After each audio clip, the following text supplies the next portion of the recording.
यमुना जी में मायावी राक्षस को बिठाया जिसने बगुले का भेष बना लिया। भागवत में जिसका नाम बकासुर है। भगवान श्याम सुंदर का ध्यान कर रहा है बगुला, पर चित्त अच्छा नहीं है, मन अच्छा नहीं है, सोच अच्छी नहीं है। यदत्वाम दर्शनम प्रियाम भावम नश्य कर्मणाम। भगवान को तो चाहता है और भगवान के लिए इंतजार भी कर रहा है, पर भगवान को मारने का पाने के तरीके हैं भगवान को।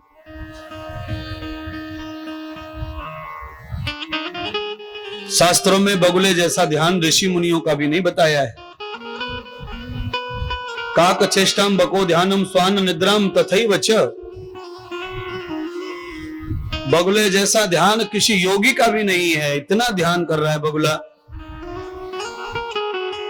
और याद रखना, बगुला चोंच अगर ऊपर कर को देख रहा हो तो बगुला से फिर मेंढक और मछली बचने वाली नहीं है। उसकी एकाग्रता ऊपर की ओर होता है और उसका टारगेट नीचे होता है। इसीलिए जिंदा प्रसाद बगुला खाता है। बगुला कभी मारता नहीं मछली को, जिंदा निगल जाता है। सब मार के खाते हैं, केवल बगुला ही जिंदा निगलता है। और बगुले के अलावा एक और जीव है जो जिंदा खाता है, अजगर। वो भी जिंदा ही निगलता है। इसलिए बगुला भी कम खाता है और अजगर भी कम खाता है। जो मृत भोजन करते हैं उनका भूख कभी नहीं मिटती, और जो जीवित आहार करते हैं उनको भूख कम लगती है। इसलिए मैं तो हर रोज ही कहता हूं कि चेतन भोजन करो, जीवित भोजन करो। और जीवित भोजन क्या है? टमाटर को पेड़ से तोड़कर 10 दिन रख सकते हैं आप, खराब नहीं होगा। पर आपने काट करके मांस के पीस को 10 दिन रख दिया तो फिर वो खाने के लायक रहने वाला। दोनों में फर्क कर दिया इंद्रदेव महाराज ने।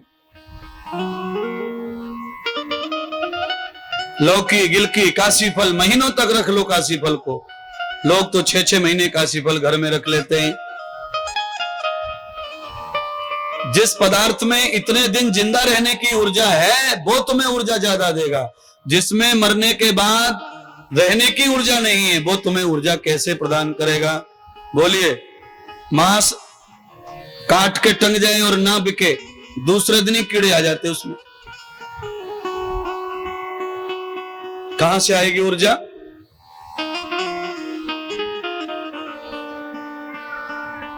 बाउंड्री लेवल से अगर एक भी पॉइंट आगे चला गया तो शुगर पॉजिटिव आता है। ये ध्यान रखना। लेवल मात्र से। इसलिए किसी में केराटिन एरिया, किसी में क्लोरीन एरिया, किसी में प्रोटीन एरिया अगर है तो इसका मतलब ये नहीं है कि वो हमारे खाने के योग्य है।